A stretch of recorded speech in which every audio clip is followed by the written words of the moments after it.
नारायण नारायण नारायण।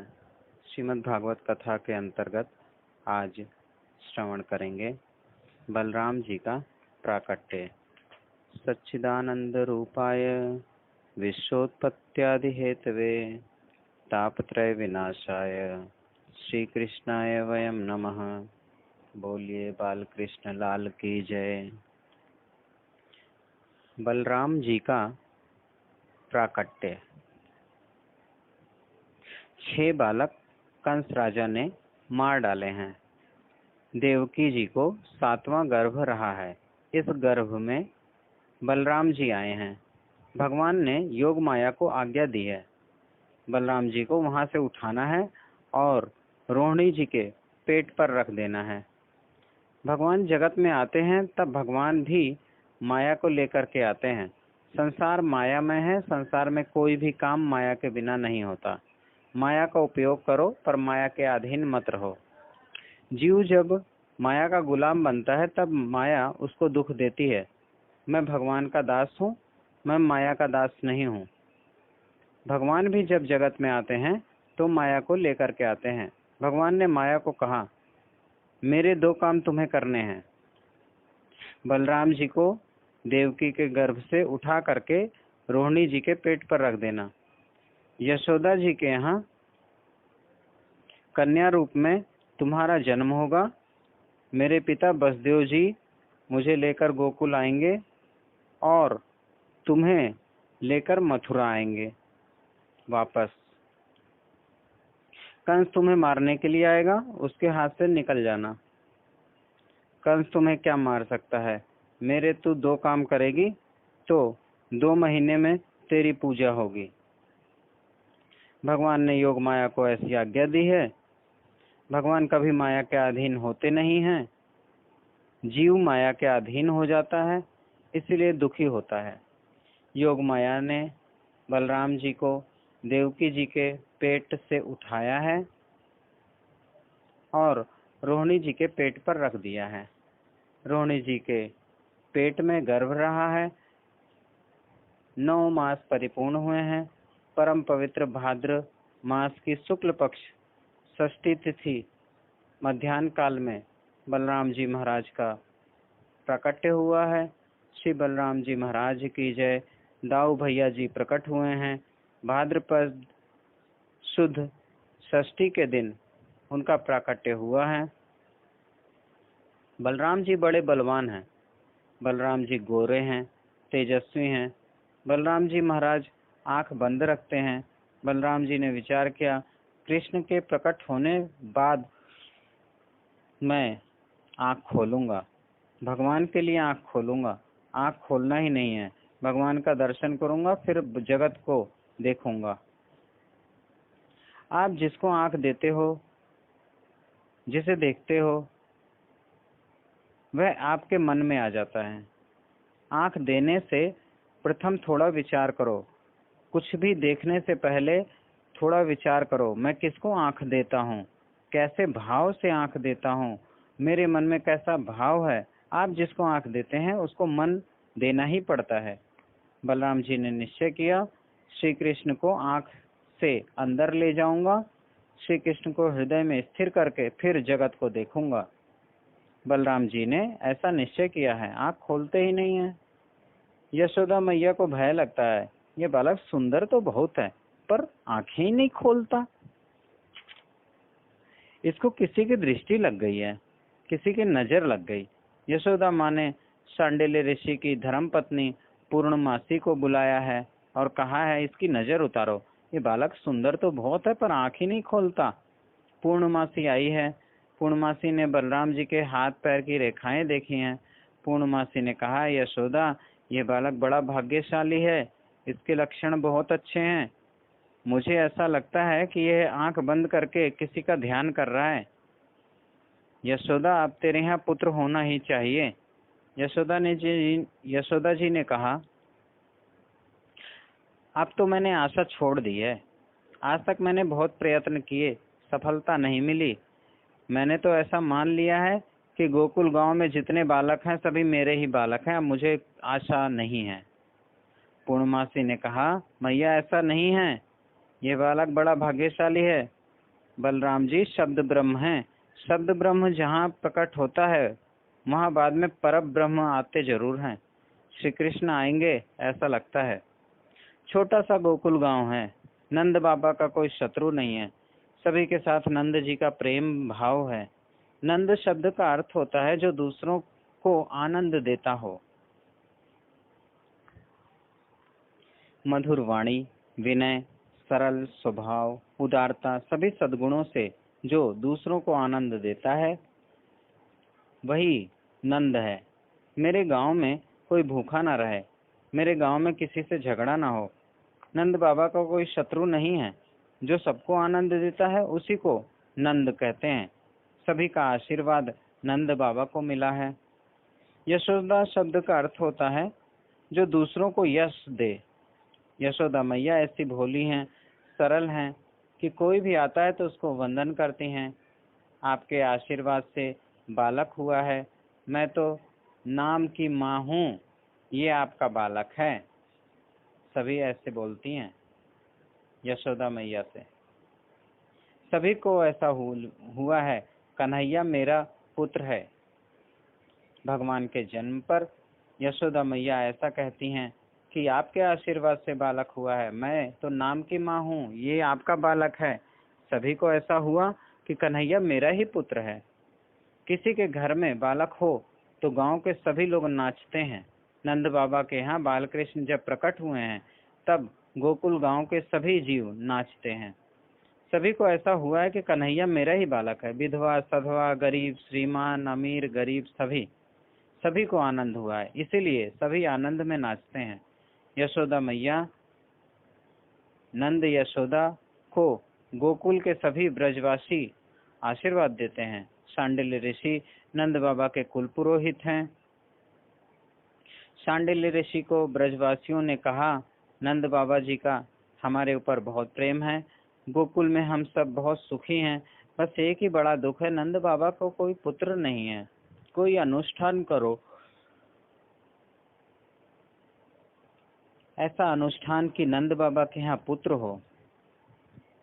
शांडिल्य ऋषि ने कहा, आज मुझे आप कहते हैं 12 वर्ष हो गए। संतान गोपाल मंत्र का रोज जप करता हूँ और उसका पुण्य नंद बाबा को देता हूँ। हाथ जोड़ करके नारायण से प्रेम से प्रार्थना करता हूँ, हे नारायण कृपा करो, नंद बाबा के यहाँ एक बालक हो। मेरी श्रद्धा है, मेरे नारायण कभी सुनेंगे, बालक होगा। नंद जी के जन्म पत्री में पुत्र का योग तो है। यह मंगल बहुत विलंब कर रहा है। ब्रजवासियों ने शांडिल्य ऋषि से कहा है, महाराज आप हमको कोई आज्ञा दें, मंगल के लिए हम क्या करें ताकि बालक जल्दी हो। शांडिल्य ऋषि ने कहा, गोकुल गांव के सभी ब्रजवासी निर्जल एकादशी करें।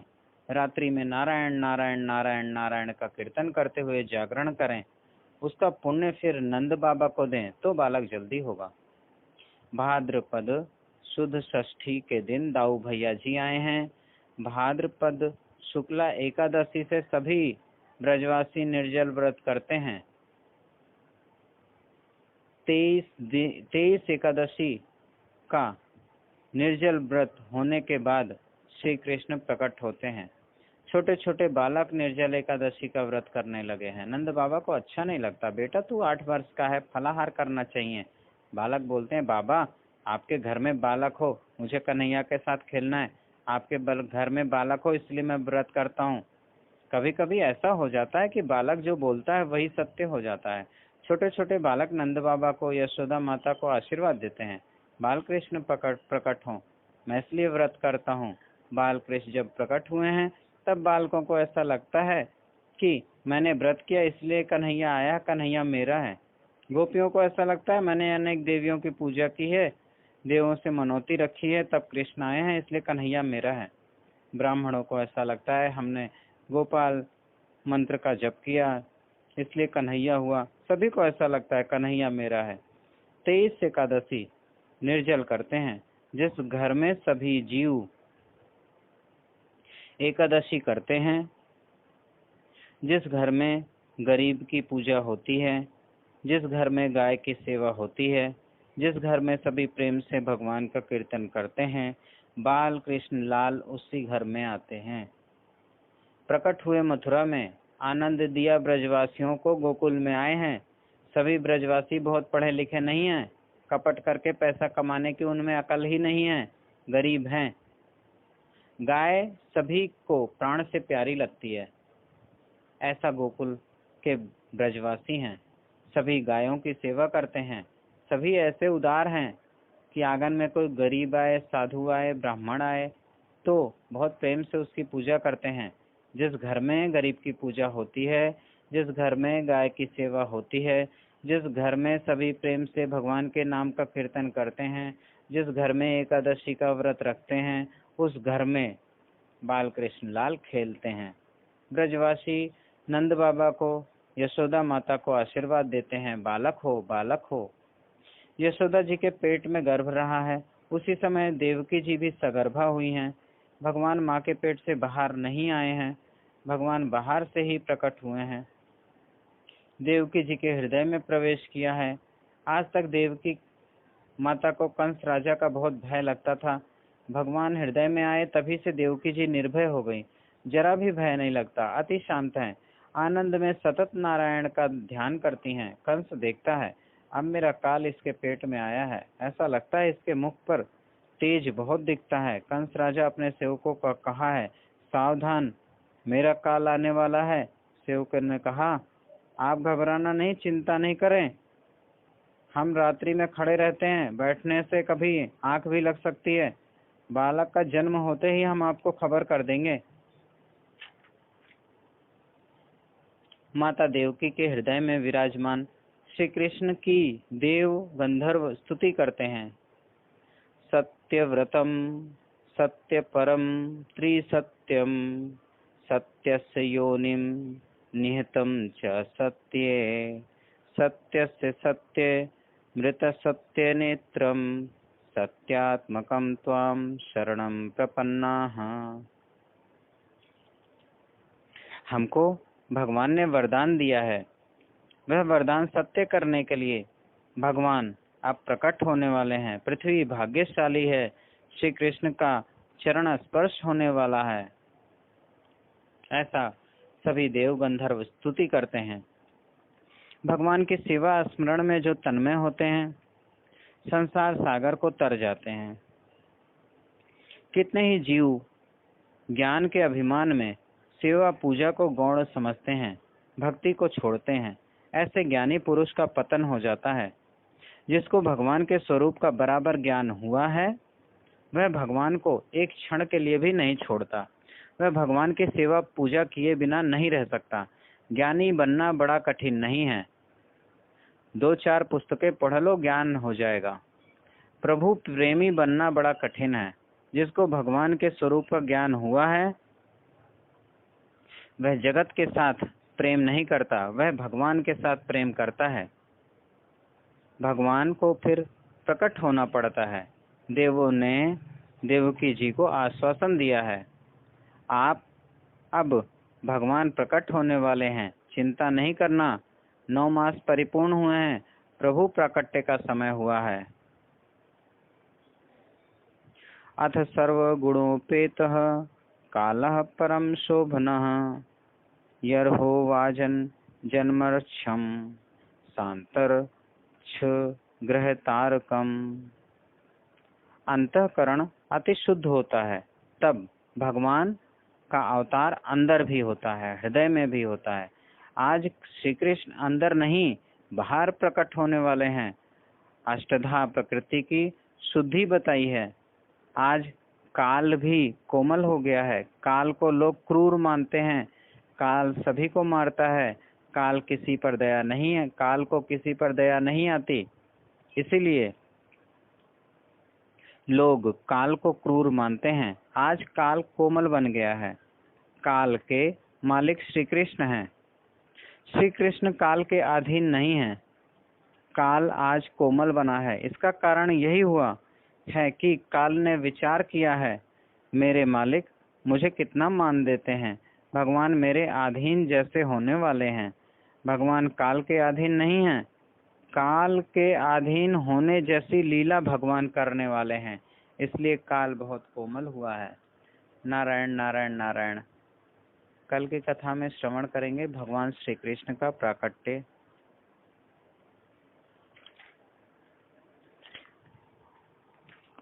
भगवान श्री कृष्ण का प्राकट्य। दसों दिशाएं प्रसन्न हुई हैं। एक एक दिशा के मालिक एक एक देव हैं। कंस ने देवों को कैद कर रखा है। श्री कृष्ण अब प्रकट होने वाले हैं।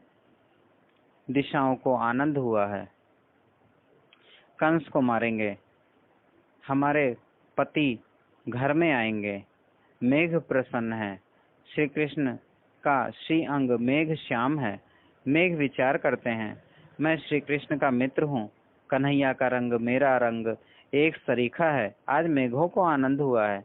मेघ गड़गड़ गड़गड़ गड़गड़ की गर्जना करने लगे हैं। मध्य रात्रि के समय कमल नहीं खिलते हैं। आज भगवान प्रकट होने वाले हैं। मध्य रात्रि में ही कमल खिल गए। जगत गाढ़ निद्रा में है। जगत में दो जीव जागते हैं, वसुदेव और देवकी। जो सोया हुआ है उसको संसार मिलता है, जो जागता है उसको भगवान मिलते हैं। सारा जगत सो रहा है, प्रगाढ़ निद्रा में है। केवल वसुदेव और देवकी दो ही जीव जगत में हैं जो जागते हैं। उनको भगवान मिलते हैं।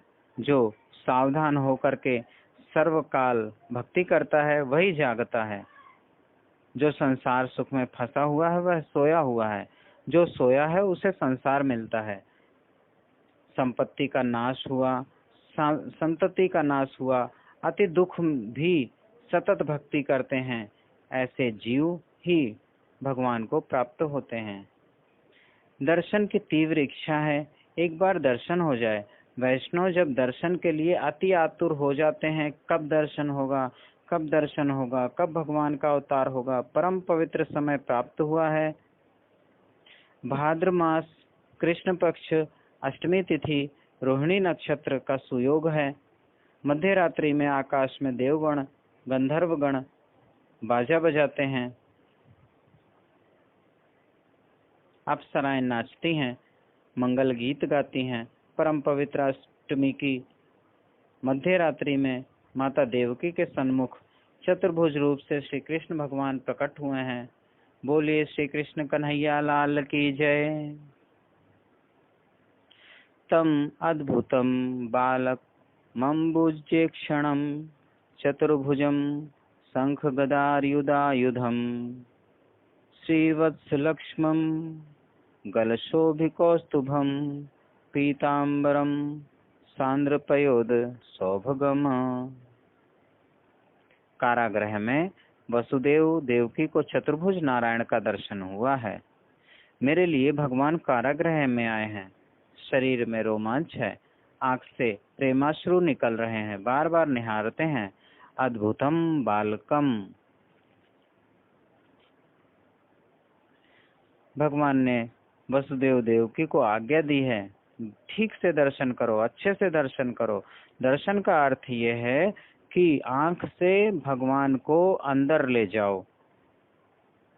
बाहर दर्शन करने के बाद उसी स्वरूप का नेत्र बंद करने पे दर्शन होने लगे।